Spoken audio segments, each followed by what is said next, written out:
guys, it's Laura, and you may not have seen this face on your screens in a very long time. The last video I did was I think March time, and it's just been really busy and hectic, and to be honest my life isn't going to slow down anytime soon, so I kind of miss BookTube and I miss talking about books. So I've told myself I'm going to do a video today. I don't know whether this is going to be regular or whether you'll not see my face for another 6 months or this is the last you'll see of me. Life is very busy at the moment and I am making time for reading, and filming kind of takes the last priority in everything. Unfortunately, that's just how my life is at the moment. We have moved house. We've been here about a month now and I'm really loving it. It's so much more spacious and I have a lot more space to put all my beautiful bookshelves. As well as that, I have just started teacher training for being a primary school teacher, and that means a lot of my time is going to be taken up and I won't have much free time at all, but it's just managing my time and organising it. For some reason, being more busy actually makes me more productive than when I have nothing to do. I don't know, I feel like the pressure to make the most of the time I do have. So I thought I'd do a video, and I've been putting this video off for a long time because I didn't know what to do when I came back onto BookTube. I didn't know whether to do a book review or do, I don't know, a book haul or something like that. But today I have a video for you which has actually come from an idea from one of my friends, Jasmine, and she suggested I did a top 5. So this is my top 5 plus 2 honourable mentions because top 5's too difficult, guys. This is my top 5 books I've read in the last 6 months. So I thought I'd share them with you and talk about them a little bit so you could see what's up in the hood. So the first book I'm going to share with you guys is this beauty. This is quite a huge book, but it's amazing. It's Malorie Blackman and it's called Chasing the Stars. I love the cover of this. It's completely beautiful and the story is amazing. Now, Malorie Blackman is one of my favourite authors as it is. She is like the queen of YA fiction. She writes really beautiful, thought-provoking, engaging stories, and this one kind of joins the ranks with that as well. Now, I went to Youth this year for the first time ever and got to meet this beautiful, beautiful lady who has so much love and happiness in her. It's really infectious. She told me this is going to be a trilogy, which I'm really looking forward to because this was amazing. She's also told me she's going to be doing a sequel to her book Boys Don't Cry, which I'm really looking forward to because I love that book as well. I will show you the signature where she signed my book because why not? We're here, we might as well show it. That's if I can actually find it. There we go, that's where she signed my book, and the lighting is terrible at the moment so you can't see it very well, but there we go. This book is a retelling of Shakespeare's Othello in space. That's a very simplistic version of it. The main character is no longer a male, it's a female. I don't know what else to say. I mean, some people don't like this book that much. I loved it. I flew through this book, completely adored every minute of reading it, was constantly engaged, and I loved the creative way she's redone Shakespeare, really. Noughts and Crosses kind of is a retelling of Shakespeare as well. I think I've read that Malorie Blackman didn't intend for it to be a retelling of Shakespeare, it kind of just happened. But that's amazing as well. So this book is about 2 characters, the main character Olivia and her brother Aidan.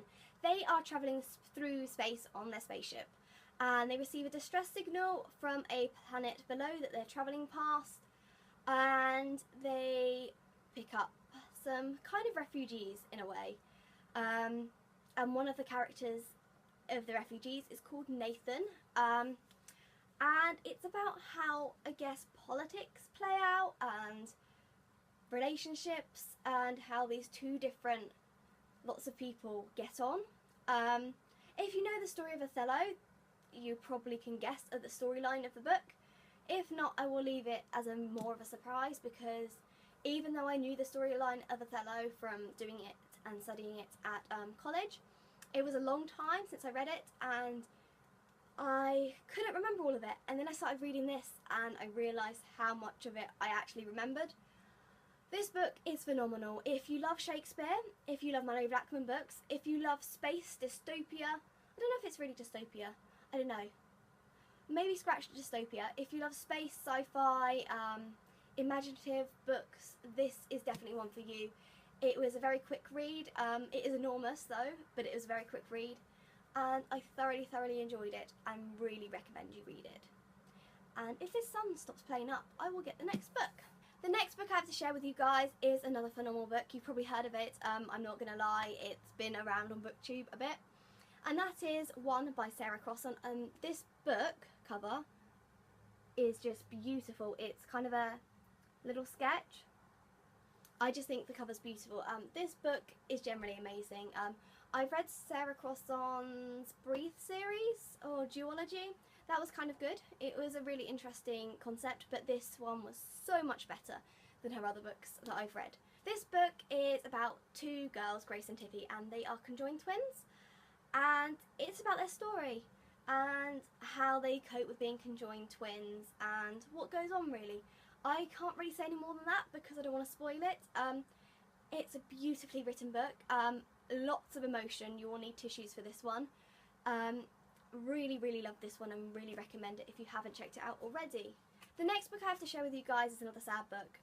Well, I found it sad at parts, and that is Jenny Dowman's Unbecoming. Now, I've read You Before Me and Before I Die, and they're both quite sad, but they're very realistic and very beautiful stories, and Jenny Dowman has a way of writing really beautiful, realistic fiction about real problems in our life. So yeah, this book is really beautiful. It's about a girl called Katie and how her life is kind of not going the way she wants it to, and then her estranged grandmother turns up at her doorstep and how that affects her life and how things go for there. This book touches on topics such as dementia, memory loss, and it is really sad, I have to admit.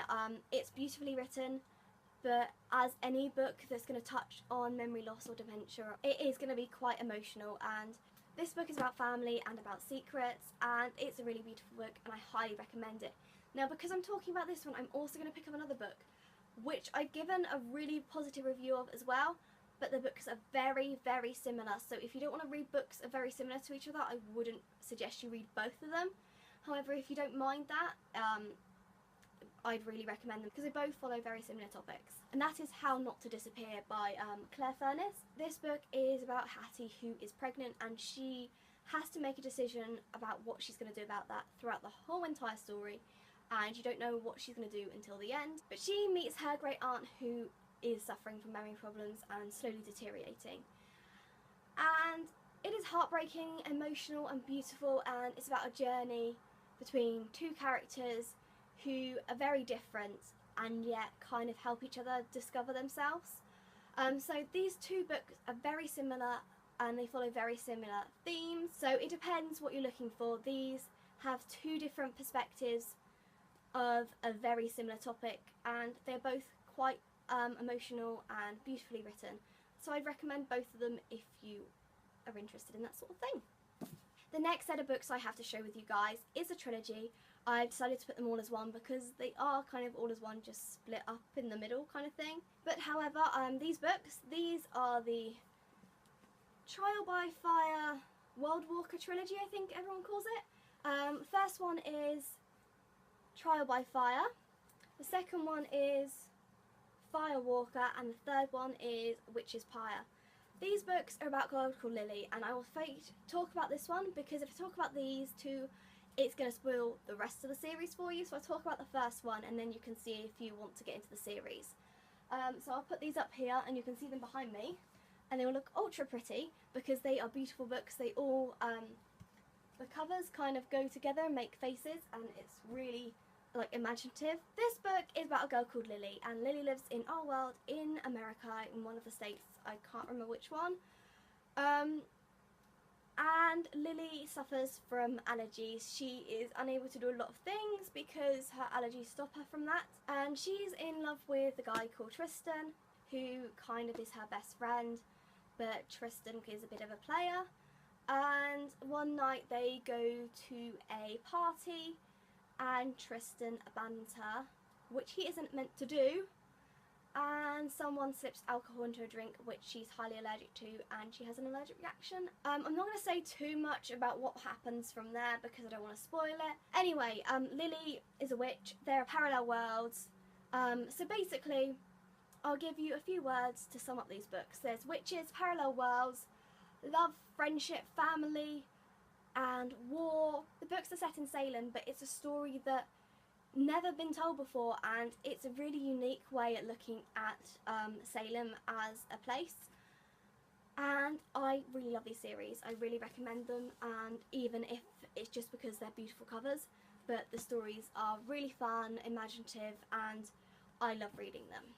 So check them out. So now I'm going to talk about the two last books, my two honourable mentions, and because this video has gone on long enough, and I don't know that's just because I'm talking hell of a lot more and I'm going to have to do a hell of a lot of editing, but we'll get on with the last two books. So the last two books we've got are Counting Stars by Clare Stanton.